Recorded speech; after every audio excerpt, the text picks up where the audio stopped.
Convicción Radio, siempre por la verdad.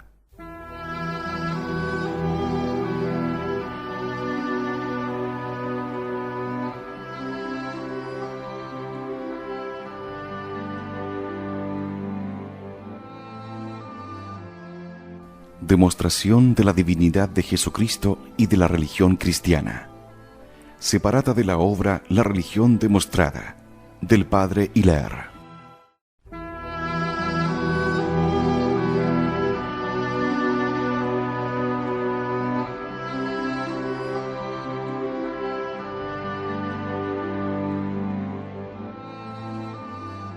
Legislación religiosa relativa al culto.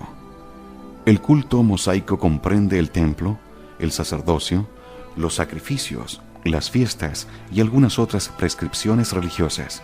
Bien se ve que este culto era la preparación y figura del culto católico, más perfecto aún. Primero, el tabernáculo. Como imagen de la unidad de Dios, Moisés estableció por centro de todo el culto, esperando la construcción del templo de Jerusalén, un solo tabernáculo. Era este un pabellón portátil de forma rectangular, de unos 16 metros de largo por 5 de ancho, cubierto de telas preciosas. Un velo dividíalo en dos partes: A, el santo, y B, el santo de los santos. Al entrar se hallaba uno en el santo, donde se veía a la izquierda el candelabro de oro de 7 luces que debían arder durante la noche, y a la derecha la mesa de los panes, donde se depositaban cada semana 12 panes como ofrenda de las 12 tribus de Israel. En el medio estaba el altar de los perfumes, donde por la mañana y por la noche se quemaba un incienso precioso en honor de Dios. Era esta ceremonia la imagen de la oración de la mañana y de la noche, que no se debe omitir jamás.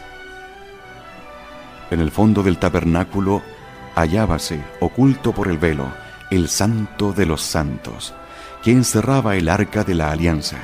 Solo el gran sacerdote podía entrar allí una vez al año. El atrio. El tabernáculo estaba rodeado de un pórtico o patio cerrado de 50 metros por 26, reservado al pueblo y llamado atrio. Allí se hallaba delante del tabernáculo el altar de los holocaustos, donde se inmolaban las víctimas, y en el cual se conservaba siempre encendido el fuego sagrado, imagen del amor de Dios que debe arder siempre en nuestros corazones. Hallábase allí también el mar de bronce, gran fuente donde los sacerdotes se lavaban las manos antes de iniciar las ceremonias religiosas, en señal de la pureza que debía adornar sus almas. En el culto católico recuerdan esta fuente las pilas de agua bendita que se hallan en la entrada de las iglesias. El Arca de la Alianza era un gran cofre de madera de setim, forrada con lágrimas de oro, de 1,75 metros de largo por 0,80 de ancho y de alto. 2 querubines de oro colocados frente a frente en las extremidades de la cubierta llamada propiciatorio la cubrían con sus alas desplegadas. El propiciatorio era como el trono de Dios. Allí era donde manifestaba su presencia y daba sus oráculos a Moisés y al gran sacerdote.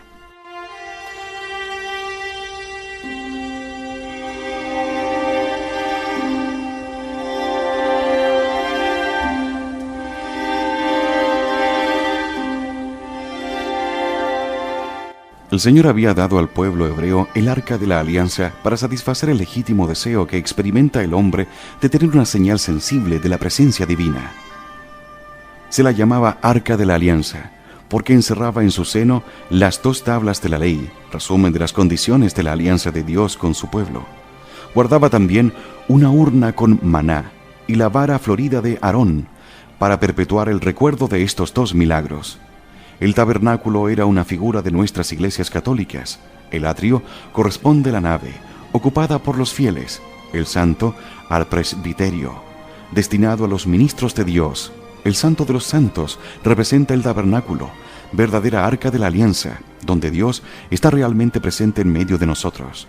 Moisés consagró con óleo santo el tabernáculo y los altares, como en nuestros días el obispo consagra los altares y las iglesias. Conforme al plano del tabernáculo dado por Dios, se construyó más tarde el Templo de Salomón, una de las 7 maravillas del mundo. El Arca de la Alianza fue depositada en él, y allí permaneció hasta la ruina del templo, cuando la cautividad de Babilonia. Segundo, el sacerdocio. Dios eligió la tribu de Leví para confiarle el desempeño de las funciones propias del culto. El orden sacerdotal comprendía 3 grados: el gran sacerdote, los sacerdotes y los simples levitas. Aarón fue nombrado por Dios gran sacerdote, y Moisés le consagró con óleo santo y le revistió con espléndidos ornamentos. El sacerdocio fue hereditario en su familia, cuyo jefe debía ser soberano pontífice, y sus hijos sacerdotes. Los otros miembros de la tribu de Leví, llamados levitas, eran sus ministros. El gran sacerdote tenía la administración general del culto y presidía las fiestas. Los sacerdotes debían ofrecer los sacrificios, estudiar la ley y explicarla al pueblo. Los simples levitas, sometidos a los sacerdotes, eran los guardianes y servidores del santuario. Cuando se efectuó la repartición de la tierra prometida, la tribu de Leví no tuvo territorio, a fin que pudiera dedicarse con mayor libertad al servicio de Dios. Los levitas tuvieron por domicilio 48 ciudades elegidas en las diferentes tribus, y vivían al diezmo que todos los israelitas estaban obligados a ofrecerles cada año, y del cual debían ellos reservar una 10ª parte para el sostenimiento de los sacerdotes. Esta subordinación de los ministros del culto era una figura del sacerdocio católico. Jesucristo mismo ha establecido una jerarquía sagrada: el Papa, los obispos, los sacerdotes, los diáconos, etc. El divino fundador de la Iglesia ha mostrado así que no había venido a destruir la ley, sino a complementarla y perfeccionarla.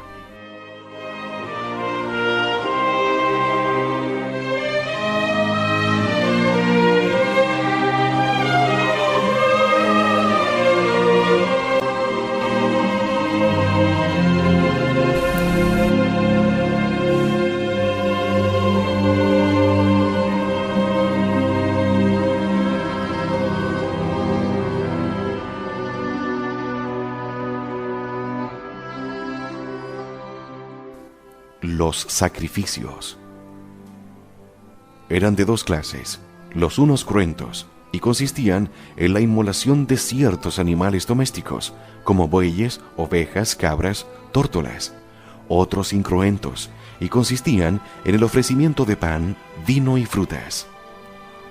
Los sacrificios tenían un triple fin: rendir a Dios el culto externo; b.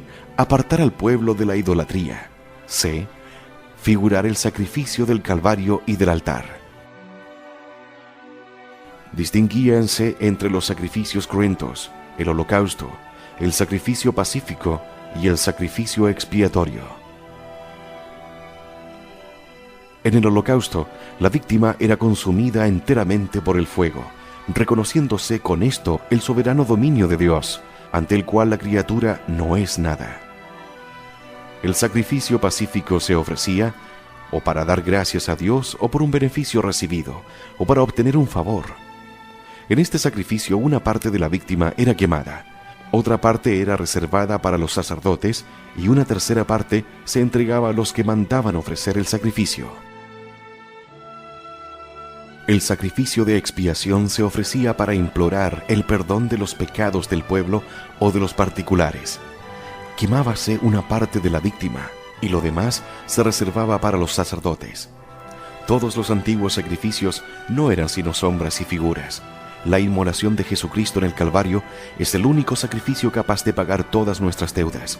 La misa en su renovación y su continuación a través de los siglos.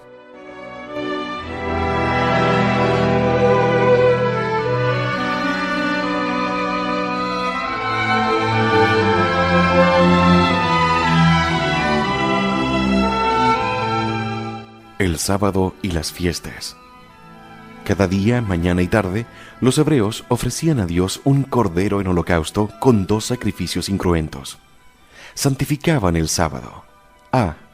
Absteniéndose de toda obra servil. B. Ofreciendo un holocausto especial entre el sacrificio de la mañana y el de la tarde.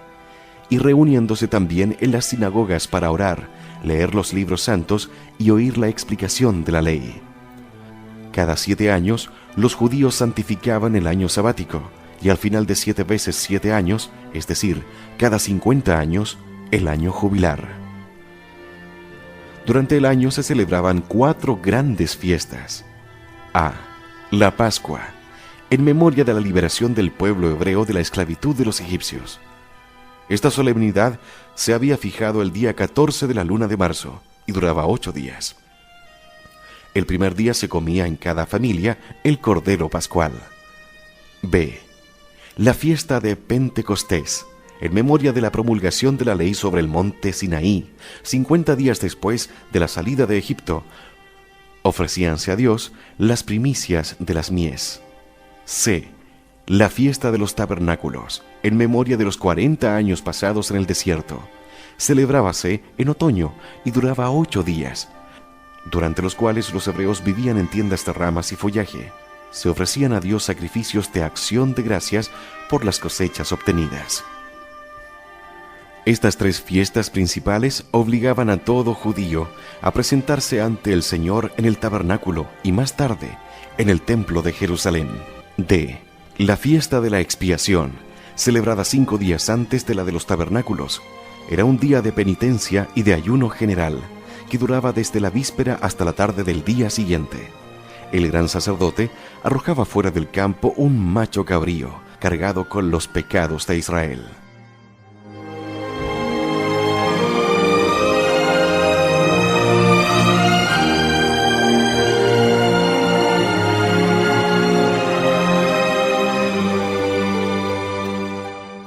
Prescripciones religiosas.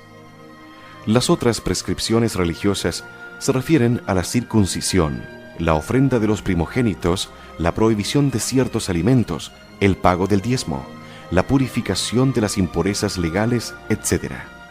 Todas estas leyes habían sido dictadas por Dios mismo y escritas por Moisés en el Pentateuco.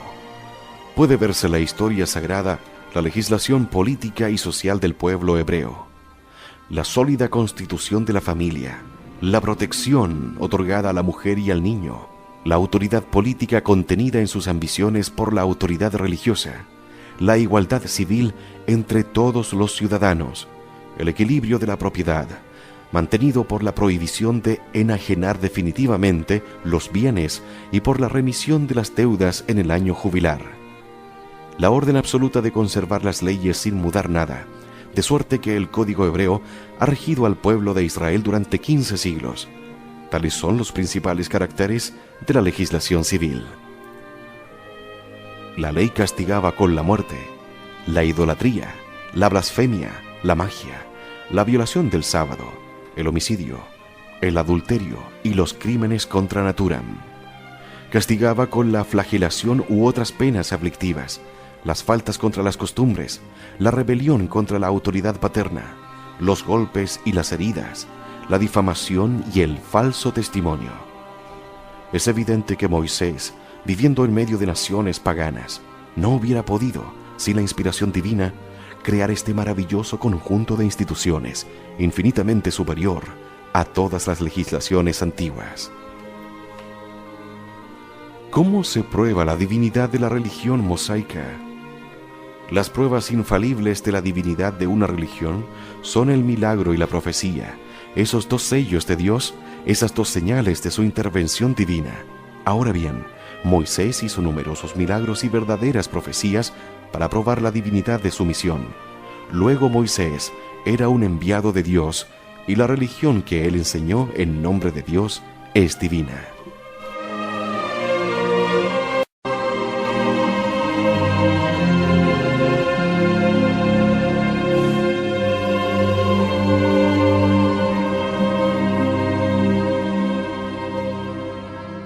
Moisés probó su misión con verdaderos milagros. Las 10 plagas de Egipto, el paso del Mar Rojo, la aparición de la columna de fuego, el maná del desierto, los manantiales que hizo brotar de las rocas de Horeb y de Cades, la solemne promulgación de la ley entre relámpagos y truenos, Coré, Datán y Abirón, tragados por la tierra, etcétera, etcétera. Moisés dio a todos estos acontecimientos el carácter de milagros, es decir, de hechos divinos, cuando hablaba al pueblo en estos términos. Reconoced hoy lo que vuestros hijos ignoran, porque no han visto los castigos del Señor Dios vuestro, sus maravillas, su mano poderosa, su brazo extendido, los prodigios y las obras que Él ha obrado en medio de Egipto sobre el rey Faraón y sobre todo su pueblo, sobre todo el ejército de los egipcios. Cómo las aguas del Mar Rojo los han tragado cuando os perseguían y cómo el Señor los ha destruido. Recordad también todo lo que Dios ha hecho en favor vuestro en el desierto hasta vuestra llegada a este lugar. Cómo Él ha castigado a Datán y a Abirón, a quienes la tierra tragó junto con sus familias. Vuestros ojos han visto todas estas obras maravillosas que el Señor ha hecho, a fin de que guardéis todos sus mandamientos que yo os prescribo hoy. ¿Cómo se hubiera atrevido Moisés a presentar como milagros acontecimientos ordinarios ante un pueblo que acababa de verlos? Si los hechos presentados como milagros no lo son, ¿cómo pudo Moisés cimentar en ellos su ley? La seguridad con que los recuerda prueba que esos hechos eran verdaderos milagros. Fuera de eso, no se engaña a todo un pueblo compuesto de varios millones de hombres. La docilidad del pueblo hebreo en someterse al yugo pesado de la ley demuestra también de una manera evidente que este pueblo no tenía duda alguna acerca del carácter milagroso de los hechos recordados por Moisés. Moisés hizo verdaderas profecías. Predijo cada una de las 10 plagas de Egipto, determinando de una manera precisa su principio y su fin. Predijo el paso del Mar Rojo y el milagro del maná. Anunció a los hebreos que, en castigo de su rebelión contra Dios, ninguno de los que tenían 20 años a la salida de Egipto entraría a la tierra prometida, a excepción de Caleb y de Josué. El vaticinio se cumplió. Predijo un legislador parecido a él, pero más grande que él, es decir, el Mesías. Ahora bien, 1500 años más tarde, Jesucristo, el único parecido a Moisés por sus numerosos milagros, por su calidad de legislador y de libertador de su pueblo, dio cumplimiento a esta profecía.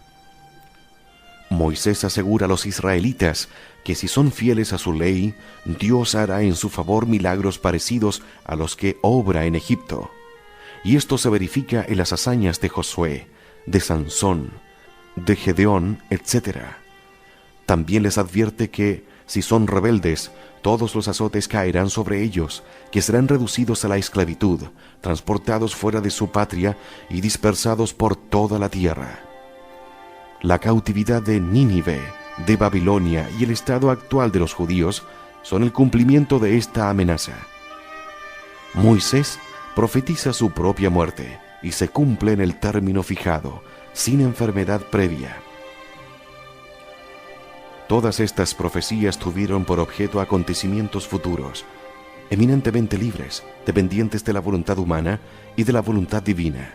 Su cumplimiento es un hecho certísimo, atestiguado por la historia. Luego trátese aquí de verdaderas profecías. Moisés hizo estos milagros y estas profecías para probar la divinidad de su misión.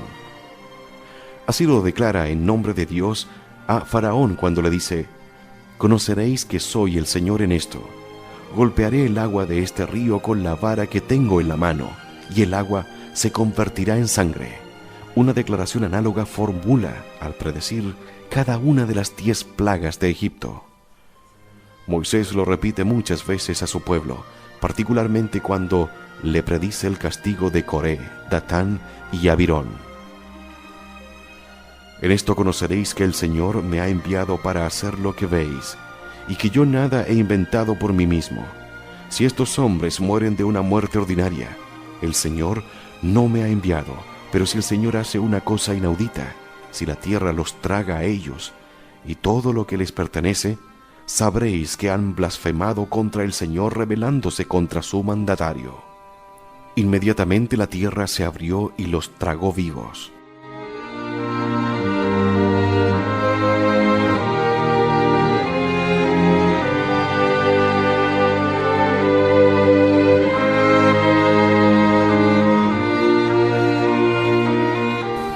Tales son los hechos. Moisés se presenta en nombre de Dios al pueblo judío, le anuncia su misión y en prueba de la misma promete, de parte de Dios, milagros determinados y profecías claras.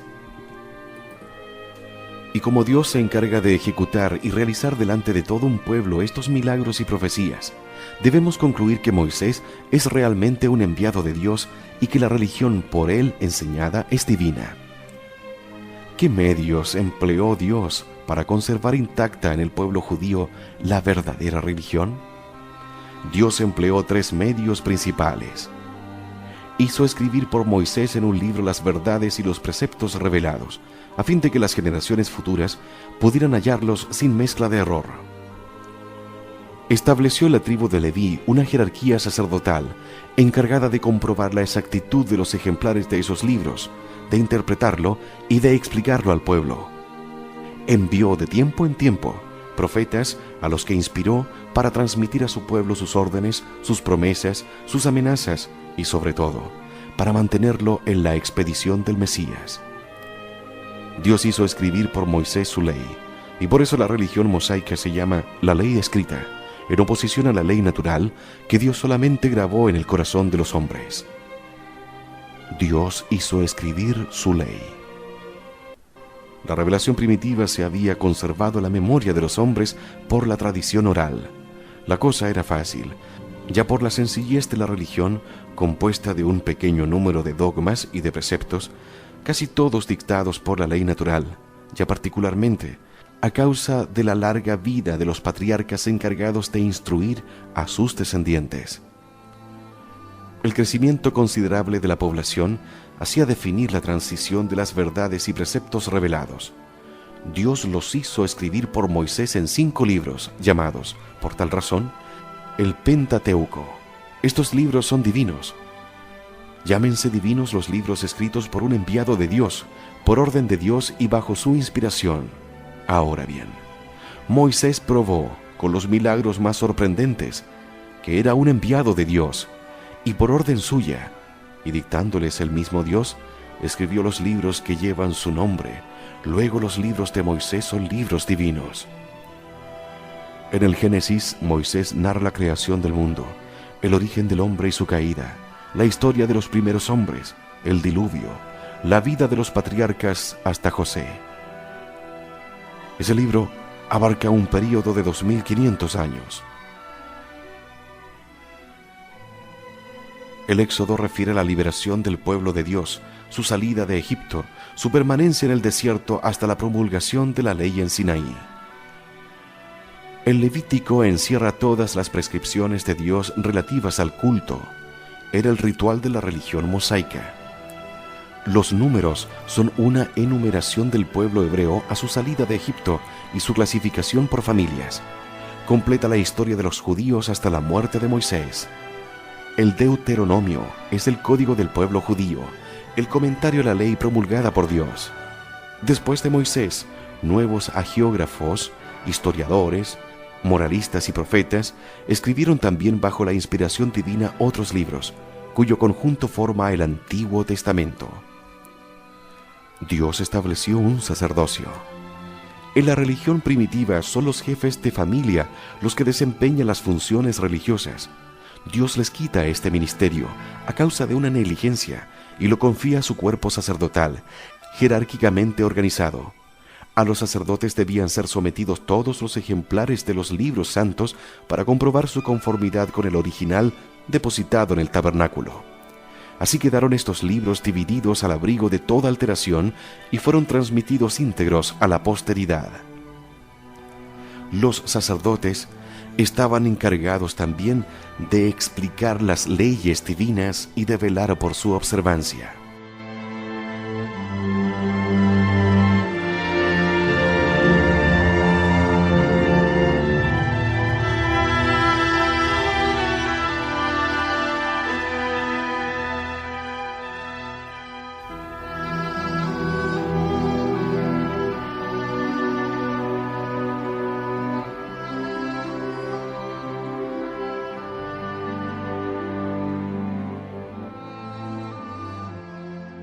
demostración de la divinidad de Jesucristo y de la religión cristiana. Separada de la obra, la religión demostrada, del Padre Hilaire. Convicción Radio, siempre por la verdad.